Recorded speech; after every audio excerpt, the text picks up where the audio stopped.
Alright, good morning, people of YouTube.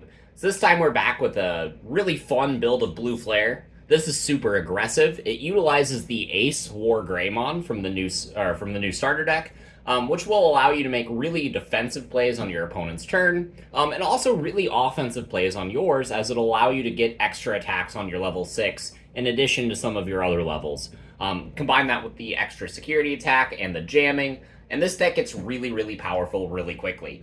So this is a Blue Flare deck that does all of the same things that Blue Flare does, but it will give you some additional tools to kind of catch your opponent off guard, or maybe just give you better options in certain matchups. So if you guys like this kind of content, make sure you guys like and subscribe. Without further ado, we'll go ahead and start with the Digitama as always. So we got 4 copies of Wanya, best egg in Blue Flare, pretty standard.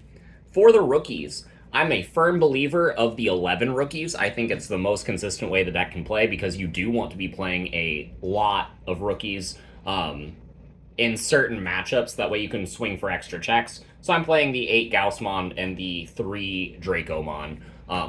Really rounds out the package and makes it so that way you always have one whenever you need one. And that way you're not always picking one of these up off of a Blazing Memory Boost. Because having to pick a rookie off of a Blazing is not ideal most of the time. You want to use that card to search your Metal Greymon or your combo pieces. So speaking of combo pieces, that's all we're doing for the level 4s. This is pretty streamlined and to the point. It takes inspiration from the list that won the regional at Gen Con. So we got 4 copies of the male WarGreymon that gives the inheritable jamming. This is super important to make sure that we aren't giving memory back whenever our WarGreymon swings, because if it swings and dies into security, we are often passing turn with that. So having jamming on that is really, really strong. Plus, this card is just really good to have under the Metal Greymon. It's an overall fantastic card.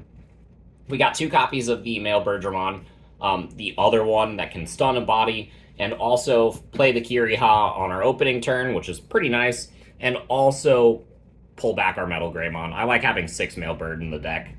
For the Greymon, I'm playing 4 copies of the good one.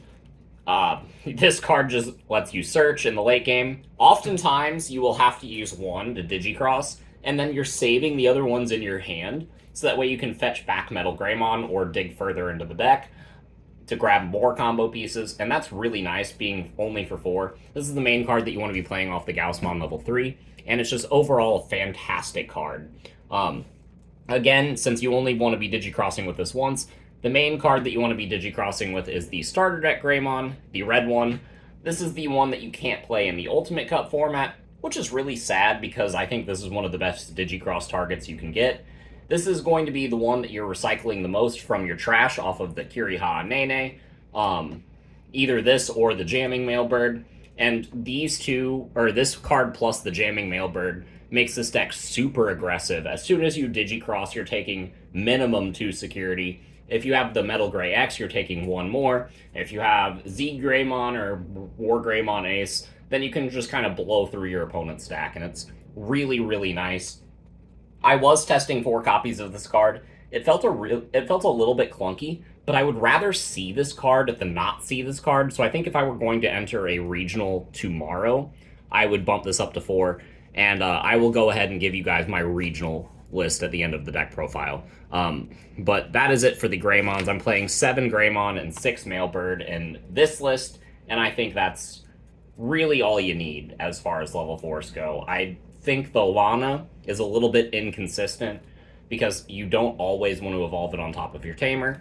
It is nice for game, but it's only that, and Decker Greymon is pretty bad this format, so you don't need Decker Dramon. So for the level 5s, we got 4 copies of Metal Greymon. This card is fantastic. It's your boss monster.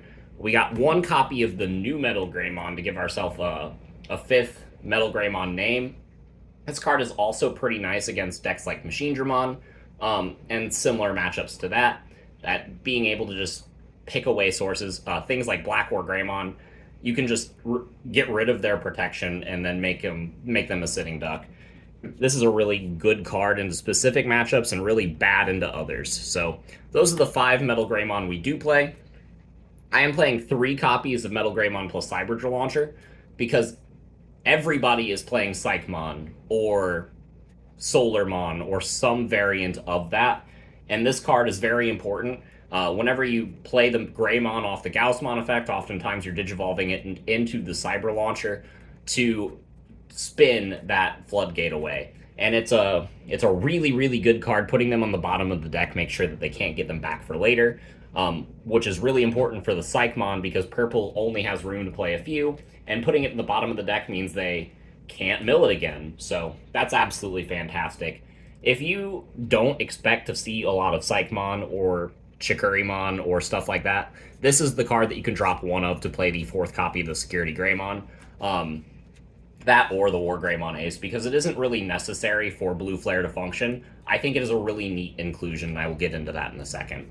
But for the rest of the top end, we do play the one of Metal Greymon X, because it is a lot better now that you can give the Greymon jamming. Giving Metal Greymon jamming and then going into an 11k sec attack up 2 is really fantastic, especially whenever you're swinging with this and then it's sitting on your opponent's turn. Your opponent's going to want to remove it, right? So then you could slap the ace card on top of this, and then it's a 14k ace, which they're probably not swinging over if they were only expecting to swing over a level 5, which will steal you games, I promise. So that's it for the level 5 lineup. I am playing one copy of Greymon.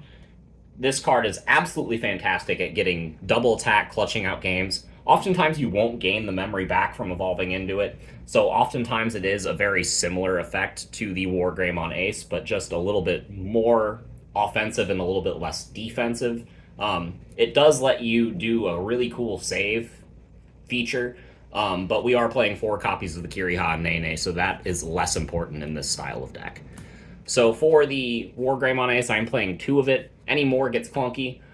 This isn't a searchable card in the list, so you don't want to oversaturate your deck with this, the Metal Greymon X, or the Red Greymon, because then you will start not getting enough pieces off of the Blazing Memory boost.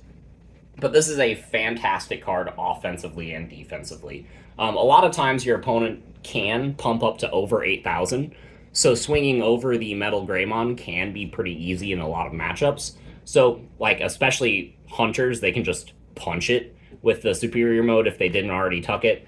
But let's say you had 2 or something, and this card is just bigger than superior mode, so you can do that.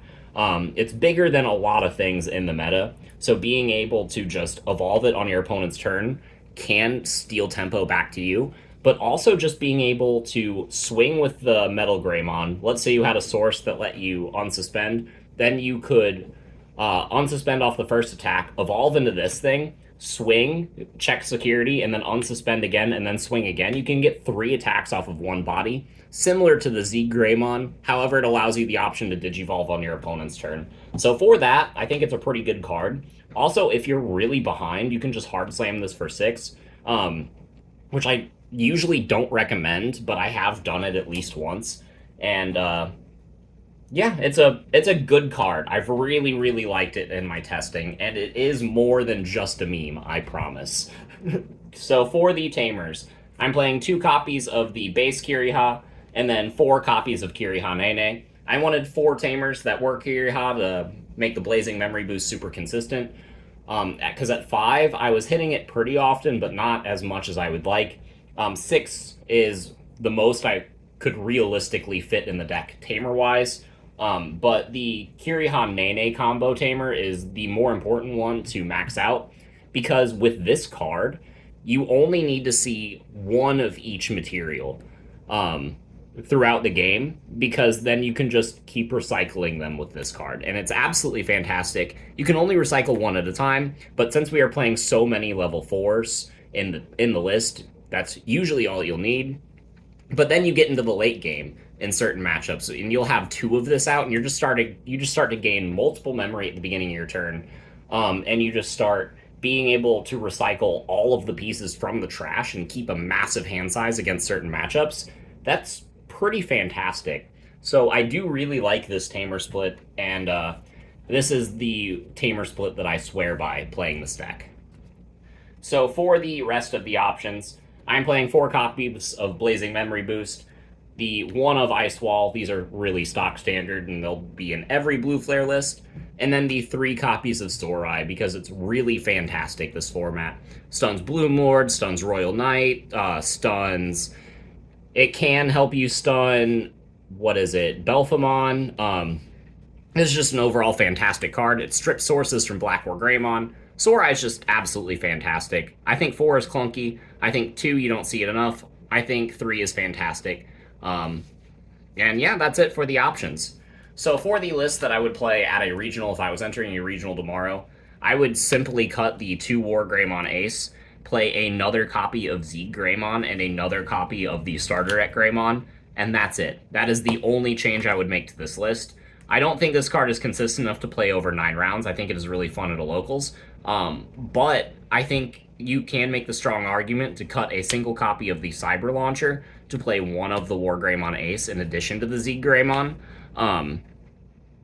But yeah, I think it's a highly flexible slot. I think it's worth trying because I think some players will really find a lot of value out of this card because it is a really good card, especially in formats where players know the meta, right? If you are playing against an experienced player and they've played against Blue Flare a ton, they are not going to expect this card. So dropping this card against them will swing the game in your favor against a more skilled player.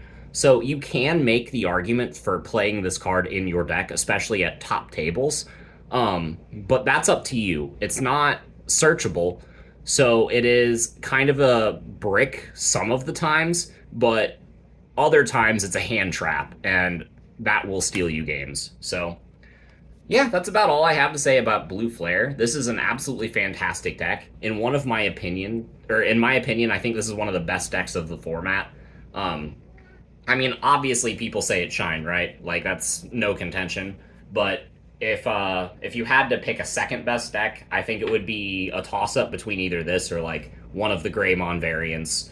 Probably Black War, War Grey toolbox with the Raid top end. And then you have Mirage sneaking in at third, but I don't believe in Mirage. So I think if you're going to play a blue deck, Blue Flare is the way. This deck is just absolutely fantastic, and you should all give it a try. Test out the Ace WarGreymon. Let me know what you thought in the comments down below, and we will see you all in the next video. Bye, everyone.